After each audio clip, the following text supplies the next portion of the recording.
All right. Hey, and welcome to the live stream. Jumrip Sua, Con Mama chim Ang sum Tang mất, chim rip Akania, sum can you do chim Jumrip rip Sua? This is a sum. Khmer greeting, one of the things that we'll talk about.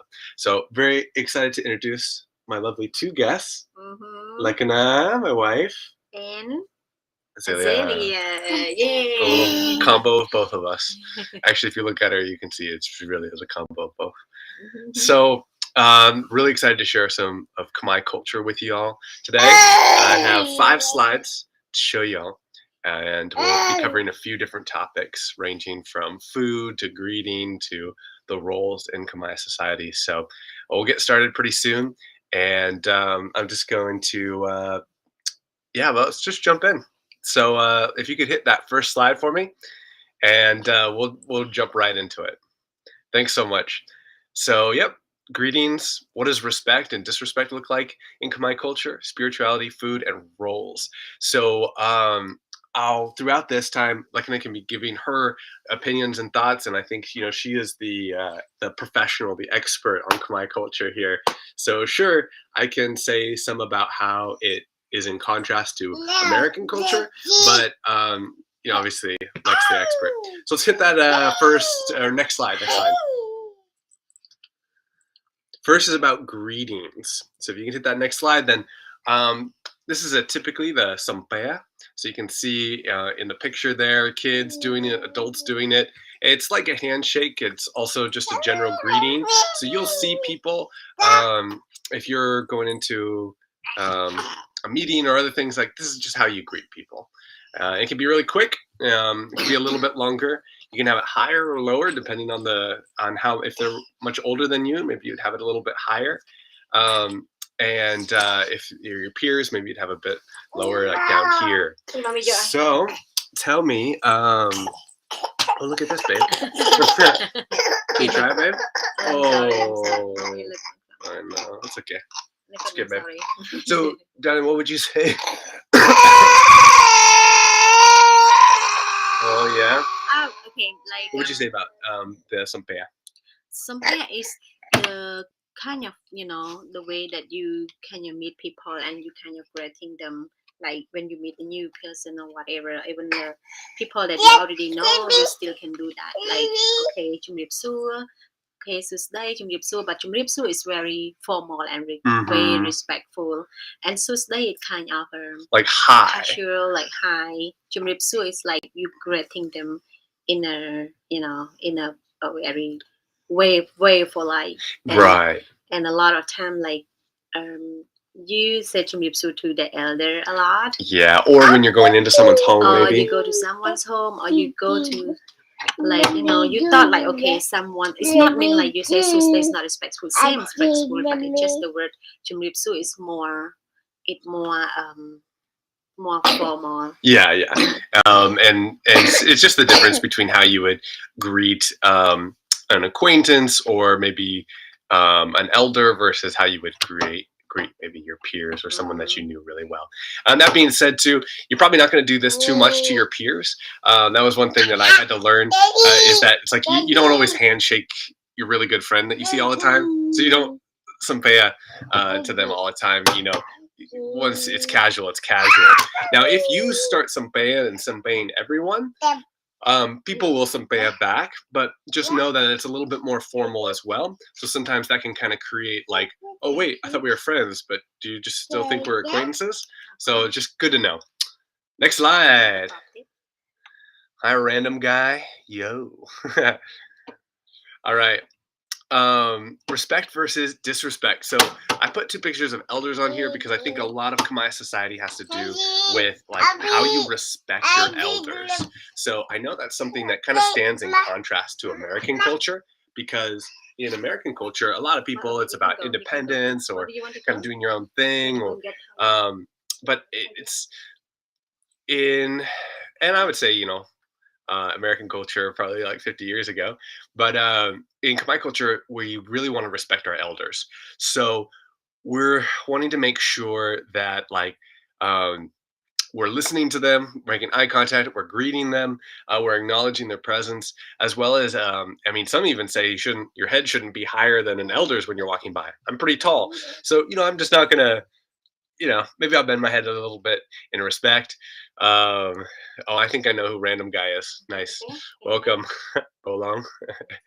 Um, and so the other thing is with elders is like it's important to, um, I guess, in terms of respecting as well. Uh, you never touch people's head. That's Yeah. very important. So don't do that. Sure, if they're little kids, that's possible. But especially someone who's older than you, you're never going to touch their hair or their head. And then also your feet. You're going to make sure when you're sitting or whenever Mhm. however your feet are positioned, you're not facing the flat of your foot towards someone or pointing your foot towards someone. It's just a minor It's thing, but yeah. yeah, it's kind of low, like low stuff. Like okay, let's say like we okay had we kind of priority to a good part of the body, Yeah. so it's kind of the top one. So um we not to just go and touch people's head unless you are a couple, Yeah, yeah. husband and wife. You can, it's a gentle way, but you're not touching other people, not with, not on head. And feet is, for us, feet is kind of low, so we not like okay pick up stuff by your feet, or pointing by your feet. It's kind of rude. And or something like putting your feet kind of higher, like Yeah, you wouldn't put like kicking your feet up is kind of like rude in while you Khmer are society. in the group of people was talking together, and then you sitting on the couch and somehow like you put your feet like pointing to them or whatever.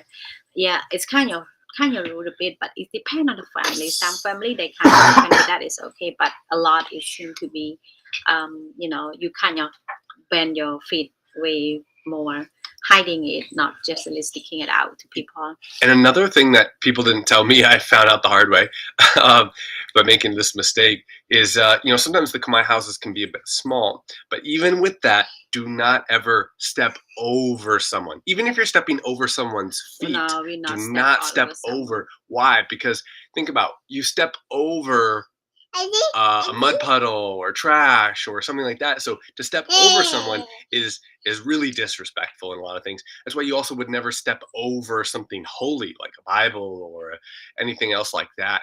And you would never want the Bible to be on the ground either. Like, or anything holy. Yeah.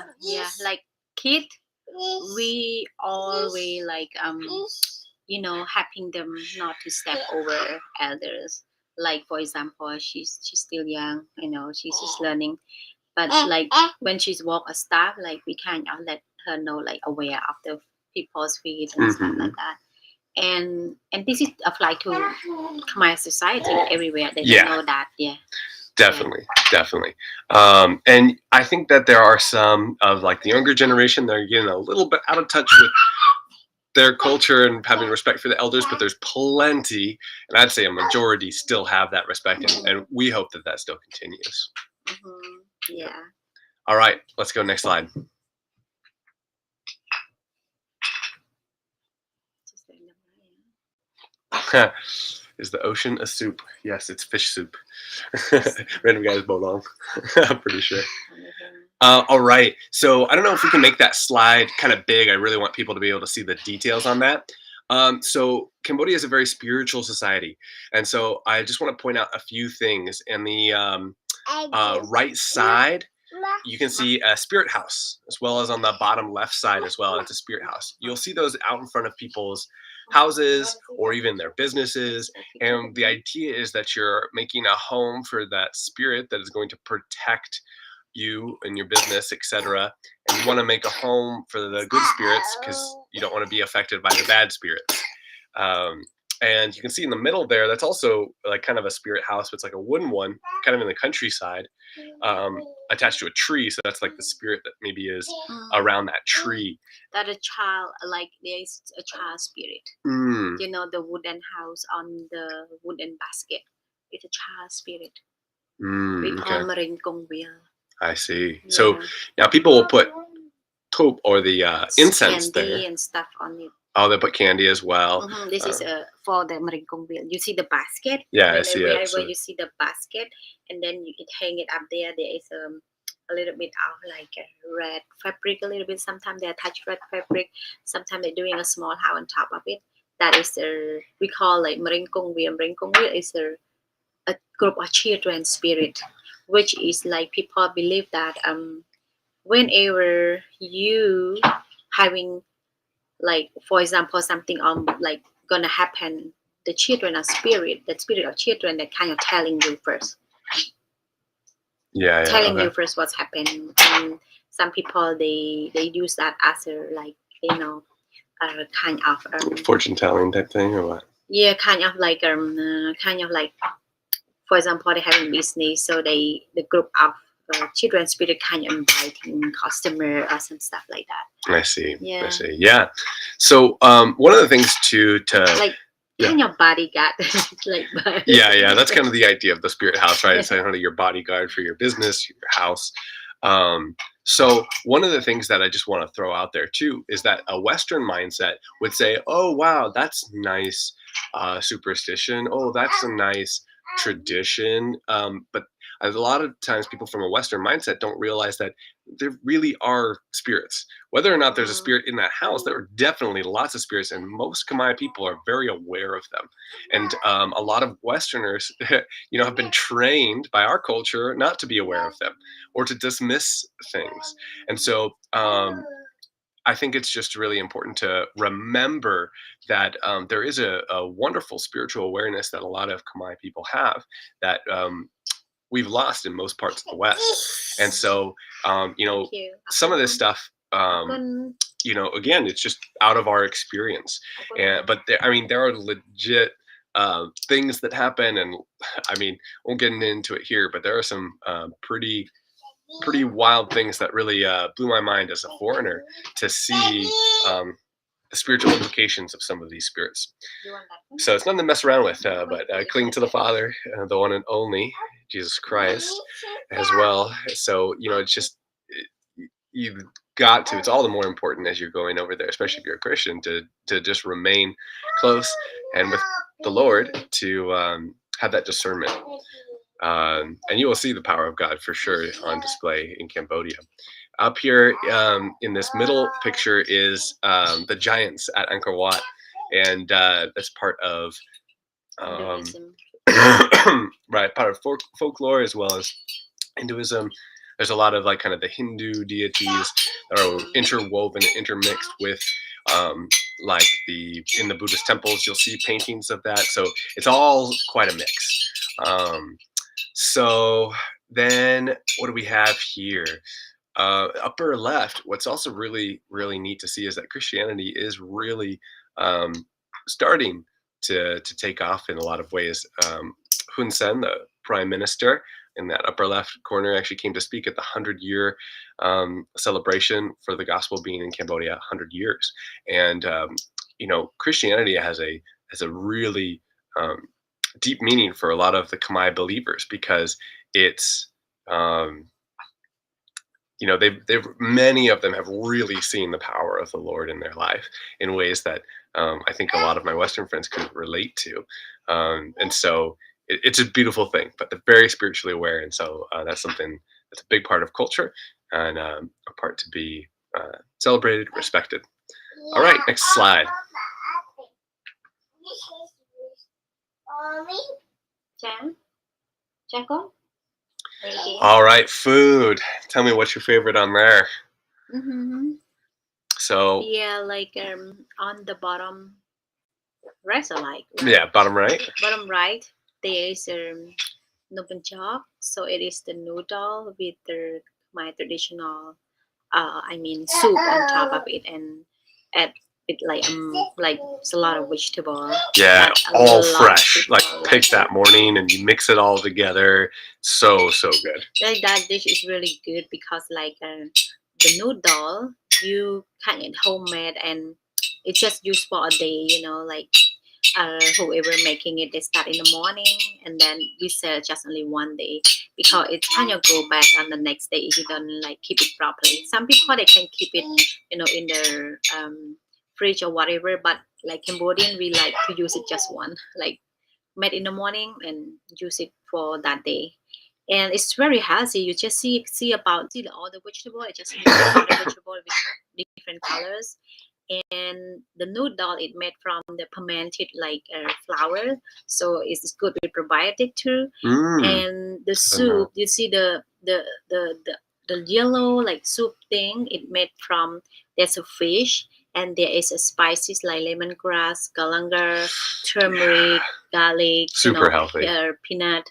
So like all those things is all healthy stuff there. Yeah, Very. so yeah, I really like that dish. It's so healthy. Yeah, that is a great family meal. And I don't know if you can see where my cursor is, but like in that dish of all bottom right, picture Hmm. in that dish of that very colorful dish. Mm. Um, on the bottom there is Banana banana flower. flour, which is really cool. That's That's a something I few never. flower there. You can see banana flower. You see the, I think it's think- kind of a, we call kakaplau, a water spinach flower, maybe Yeah. the purple one, and also the yellow one, also flower too. But I So don't know in English. So you're right, right. ka snao, ka từ dùng ka chê and ka kaplau. And up here is on the upper right. It looks like a look like dish, and I put that picture up there just to remind people that often dishes are going to be served with rice. Like that's one of the typical things is that you have that and you mix a lot of the other foods with that rice. It kind of balances out. A lot of the food Mm. can be super flavorful. So if you were to just eat that meat straight up, it's delicious, but it's really, really rich flavored. So mix it with the rice a bit, and it kind of evens it out and is Yeah, amazing. and we have rice every day, every Yeah, day. yeah. And some people have 3 times a day: morning, lunch, and dinner. Some they just have rice like lunch and dinner because they can have a choice of other breakfast like kutiu soup or whatever. But a lot of people having a we call rice with the pork Yeah, in the yeah. morning. So we have rice, and we never get like bored of that. Like we have it Yeah. every day, 3 times a day. And because you mix the rice with other things, and that's Yeah, why you don't get bored of rice. And I know yeah. I miss rice being back here in the States too. It's like we ate it a lot, and it's also yeah. Some people joke around like if you didn't have rice, then you didn't have a meal. You didn't actually eat. Yeah, like the word nyam bai. Actually, like having food. And so here on the upper left, yeah, some more dishes.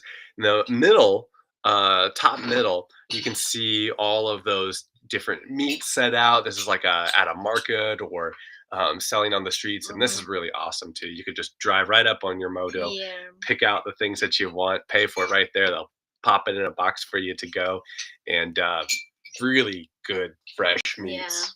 yeah. Like for us in Cambodia, we we have food like cooked for one day. Like like you can get the prep food as well, but not in the freezer. Like we don't really like going to the supermarket and buy all those frozen fruit. We don't have that because that import and expensive. And but we have a lot of fresh food, which is like we have fresh vegetable, meat, and stuff. So we just cook every day. Every day, my mom cook. Okay, 2 times a day, lunch and dinner, and different dish all the time. Hmm. And so, but you can also have the prep food like the picture that you just throw to the neighbor. Next by they some people like they kind of having kind of that business, so they cook in the morning and then they sell for lunch, or they cook like during afternoon and they sell for dinner, and then that's it. They don't sell on the next day. It's just done Hmm. like for one day selling only. So that was something that surprised you when you were in America, how like everything's packaged, everything's in the refrigerator, used a long time, right? Yeah, like yeah, kind of surprised. Like it's very convenient. It's Because wonderfully convenient. very convenient, but I miss fresh food. I miss Fresh that because everything. I used to just go to the next door and then pick a few vegetables and cook quickly and eat and done. And Yeah. then sometimes like yeah, I kind of store like leftover food. Like sometimes I can eat for the next few days. But if you ask my mom, no, she won't store it. She just make it right amount enough and then done and then finish it. She never store the extra food. So for me, sometimes I cook one and then I can eat for a few days. But we cook, like we cook, and we don't really have food that from the freezer, like you can buy from supermarket. There's some supermarket they also have that kind of food, but it's import, and it's not really a Khmer dish, So Hmm. people kind of when like local we love Khmer, we love cooking Khmer. We also have the Western food, but we can go to the restaurant. It's a lot in Phnom Penh and also in some other provinces.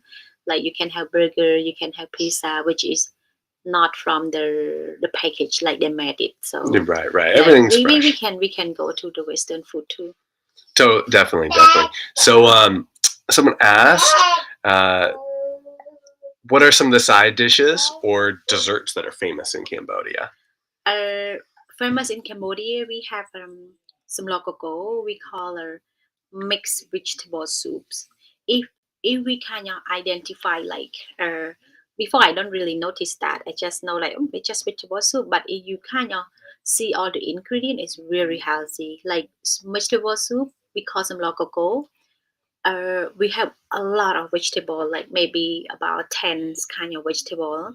And then you also cook with the spices like lemongrass, colanders, Hmm. all those spices together. And you cook it with fish. You have a choice of meat like fish, chicken, or like pork, up to you. And that's famous for Cambodian. I don't know how Western, but Cambodian really like it. When we thinking about Cambodian food, Khmer food, like some local is popular. And yeah, number jog like the the noodle soup is very popular too. Like when you have a occasion, when you have the family celebration all together, Hmm. we make number jog a lot. Like Nomanjak number is that jog. one in the bottom right there Yeah, with on the the bottom right with a lot rice of noodles. vegetable noodles in the soup there. We have that. And Quick question too. Um, Shima Ole was asking, do they prefer sweet, spicy, or sour? I feel like we have all of them. we have all of them, but we don't really eat sweet much. Yeah, that's true. Okay, some people said like, wow, you put sugar in the food. But to be honest, compared to when I was here, I feel like everything is so sweet. Yeah. There is so sweet thing like cookie. We don't bake Hmm. In Khmer. We don't bake like we don't cook like we don't bake really like making a cookie. We have dessert but different way. And then food we kind of some people kind of spice a little bit with sugar but not sweet. Right, right. So we don't really like a sweet food, but we also use sugar a little bit into it, thinking about like how much you use in the food. Maybe Right. maybe like a But tea. a lot of you love spicy. I love spicy And sour. also sour is a pretty popular flavor too, Yeah, especially the green mango. That's actually something I really like too. You like to dip it in the salt and pepper. salt and chilies, but I just like having that plain. That's Yeah, we great eat a sour. lot of sours. Sour is our snack. Like Yeah. like you can see, you visit Cambodia, you will see a lot of people selling snack, which is not cookie, not bread or whatever, but they sell a lot of. You can see a lot of fruit, green fruit, and it's sour. Some is not sour, and they mix together, and they can serve that with their a small little bag of the pepper and salt. Pepper and salt, it come in different way. They're making in different styles, so you can pick it. Yeah, we snacking that a lot. Yeah. So we don't It's really called have Macho. a package snacking like Yeah, it's all fresh snacks. yeah, we fresh. We kind of eating fruit for snack. Yeah. Okay. Well, hey, let's go to that last slide because I know we're getting ready to wrap up here pretty soon. So I think the last slide was about roles. So yeah, so I wanted to discuss this. I know that even in American culture, we have roles as well. There seems to be of late a lot of kind of rebellion against roles and stuff like that, and how roles are kind of perceived as a bad thing. And I just want to challenge that for a bit. Is that maybe that's just cultural, right? Maybe that's just American culture of trying to be different and unique and all that type of stuff. But I really want to highlight the importance of roles and the beauty of roles in Cambodian society. So, first off, it's like there's family roles, right? And then there's also this kind of hierarchy in terms of age. So that's built into how we, sabaya, higher or lower, with more respect or less respect. So the elders, the grandma and grandpa, dan ye, we're gonna really respect them. There's a special extra respect that goes for them. Why? Wow, they've raised their kids and grandkids, and they have a lot of life experience, and so we would not want to ever look down on that. In fact, we would respect that, and we want to thank them for their contributions to the family that they have done for generations. So they have a special respect. And then next, your aunties and uncles, right? People, your father and mother have a special respect, as well as your aunties and uncles. And and then in terms of the kids, um, there is a hierarchy with whether you're the oldest or the youngest.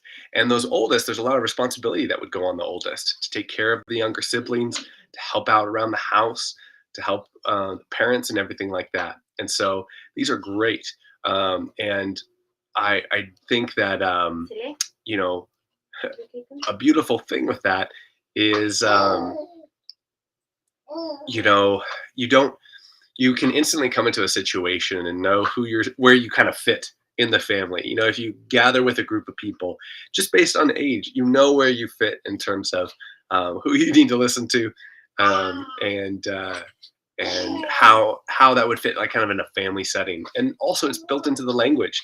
So even on the streets or in the uh, stores, if someone is about my uncle or aunt's age, I literally call them uncle and aunt, bo ming, right? And so it's so great. Is That's all built into the language, built into the culture, that kind of the family roles.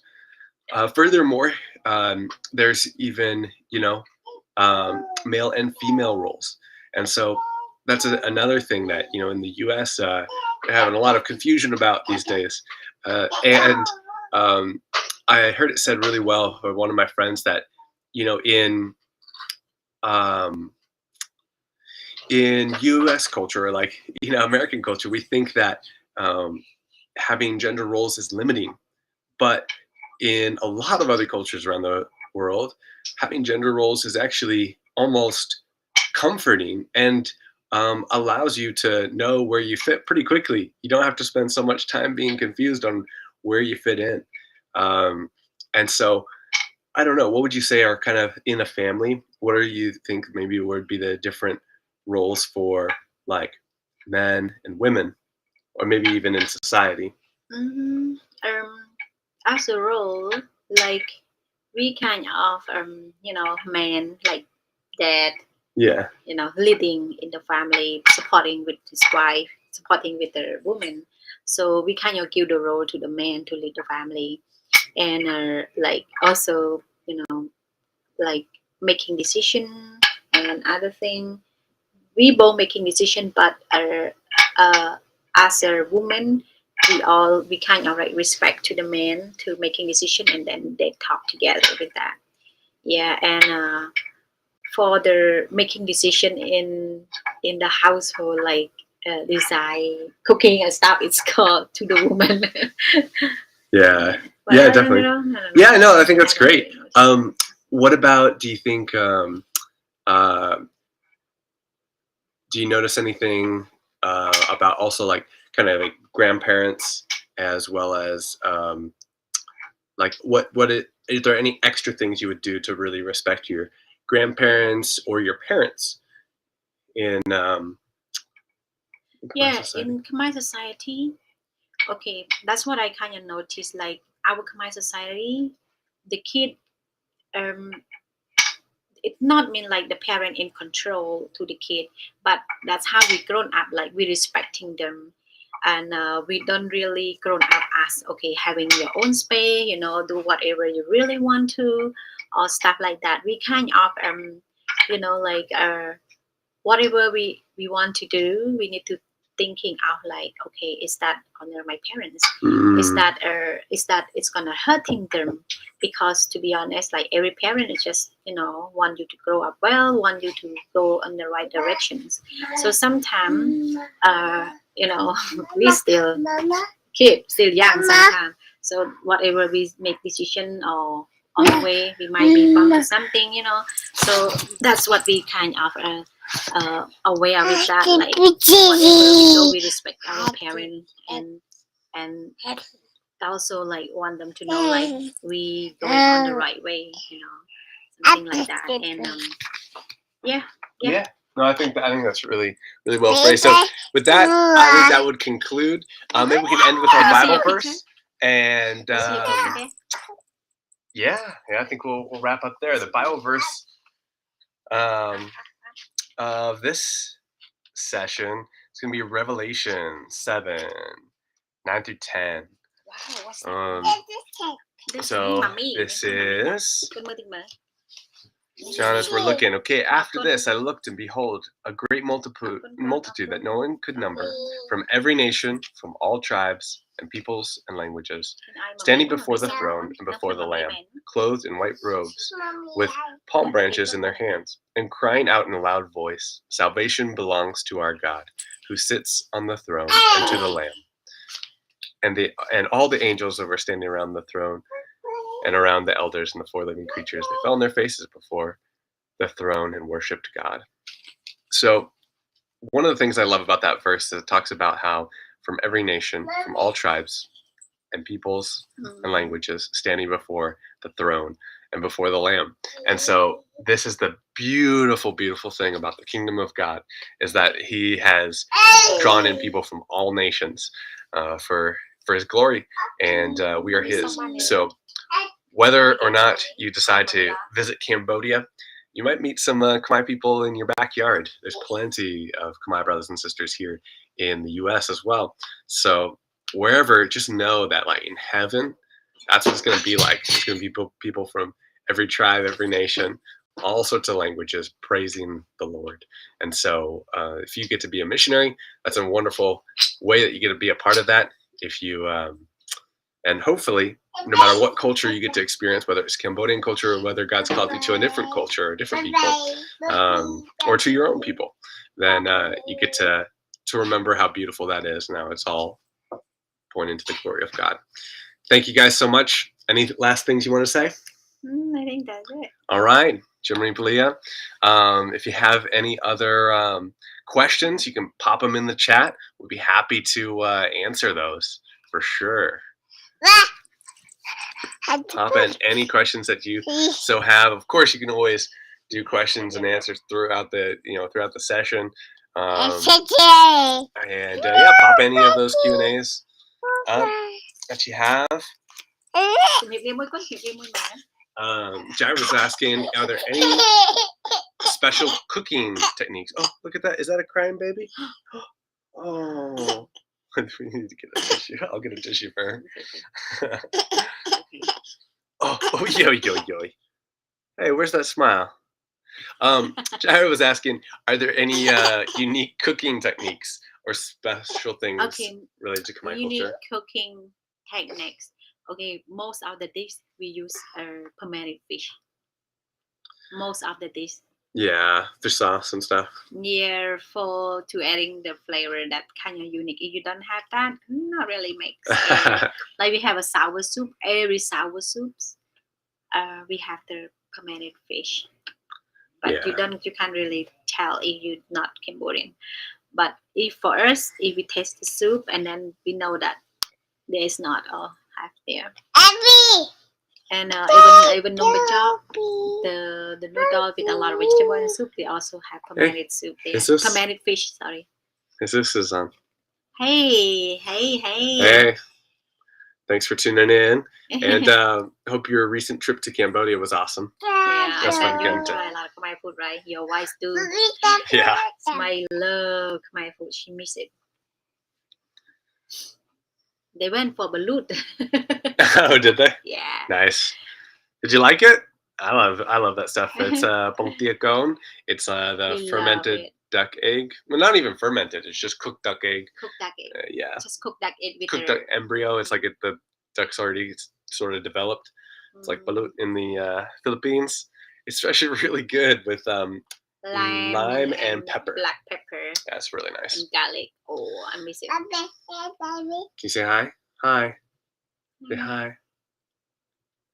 Yeah, good job. Khmer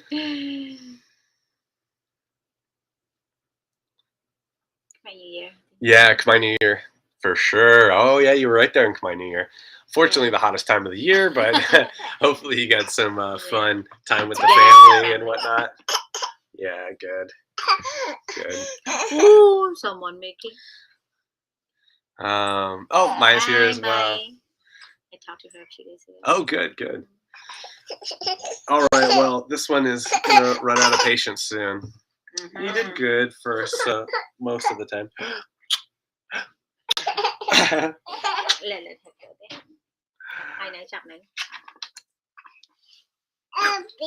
Abby, Abby, Abby. What are you doing, baby? Wow, you've really made a mess in the background here. Well, we weren't looking. All right, well, hey, you can comment any other questions down below or on this once it gets posted, and I'll see it in the comments, and I'll do my best to reply. So take care, y'all. It is great to see you, and thank you so much for tuning into this. Again, hope you learned something. Hope it was helpful. Blessings. Thank you so much. Bye. ជំរាបលា ជំរាបលា ជំរាបលា